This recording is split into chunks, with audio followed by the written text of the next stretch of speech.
फटाक 30 सेकंड में खबर। डाउनलोड कीजिए तक ऐप।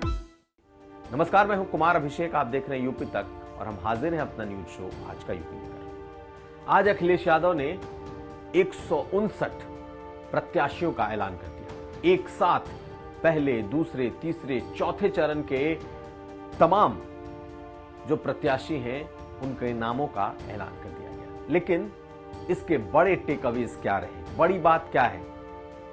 अखिलेश यादव ने अपना जो ऐलान किया है उसमें कई नाम ऐसे हैं जिसने बीजेपी को खुश कर दिया है, लेकिन टिकटों में इस बार अखिलेश यादव ने वो किया है जिससे भीतर ही भीतर बीजेपी दुखी भी दिखाई दे रही है। बीजेपी इस बात पर खुश है कि जिन लोगों के नाम आए हैं, कैराना से नाहिद हसन, रामपुर से आजम खान के बेटे, बर्क के पोते, ऐसे तमाम नाम बीजेपी को सूट कर रहे हैं।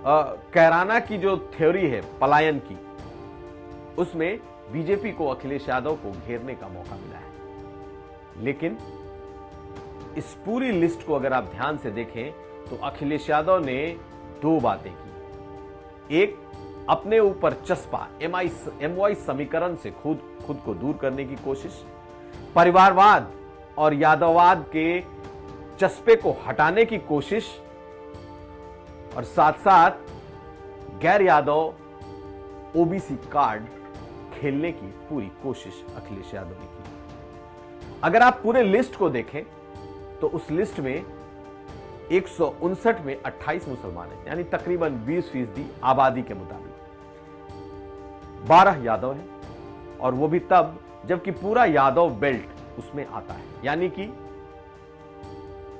इटावा, मैनपुरी, फिरोजाबाद, फर्रुखाबाद, कन्नौज, एटा, कासगंज, ये वो तमाम जिले हैं जो कि यादव लैंड कहा जाता है। लेकिन अखिलेश यादव ने जो टिकट बांटे हैं उसमें MY समीकरण की जगह इस बार ओबीसी का समीकरण दिखाई दे रहा है। और अगर आप लिस्ट देखें तो लिस्ट में साफ तौर पर मौर्य, कुशवाहा, कुर्मी, वर्मा ऐसे नाम, शाक्य ऐसे नाम आपको दिखाई देंगे। यानी कि अपने पहले लिस्ट के जरिए अखिलेश यादव ने यह कोशिश की है कि उनके ऊपर जो दो बड़े टैग लगे हैं वो कम से कम हट जाए। एक MY में यादववाद का और दूसरा परिवारवाद का। आप इस लिस्ट को देखिए और इस लिस्ट में परिवार का कोई सदस्य नहीं है।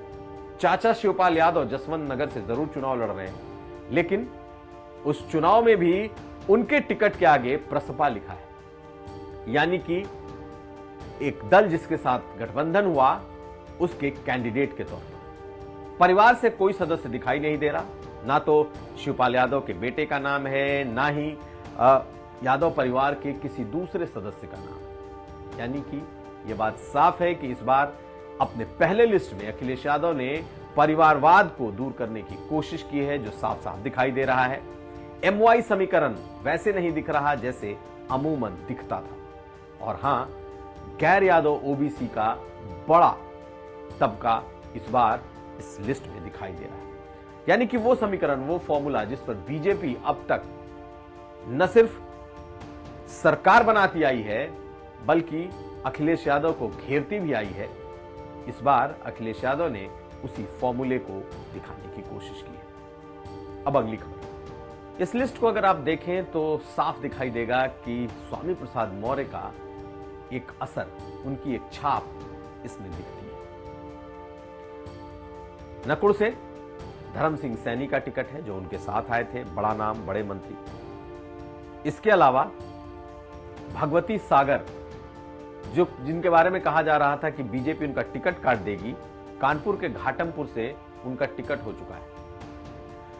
कई ऐसे नाम हैं, खासकर हरदोई, सीतापुर, ऐसे इलाकों के जो कैंडिडेट्स हैं, साफ साफ स्वामी प्रसाद मौर्य की छाप उसमें दिखाई दे रही है। लेकिन स्वामी प्रसाद मौर्य के बेटे उत्कृष्ट मौर्य का नाम इस लिस्ट में नहीं है। उत्कृष्ट मौर्य ऊंचाहार, जो कि रायबरेली की एक सीट है, वहां से 2 चुनाव लड़ चुके हैं।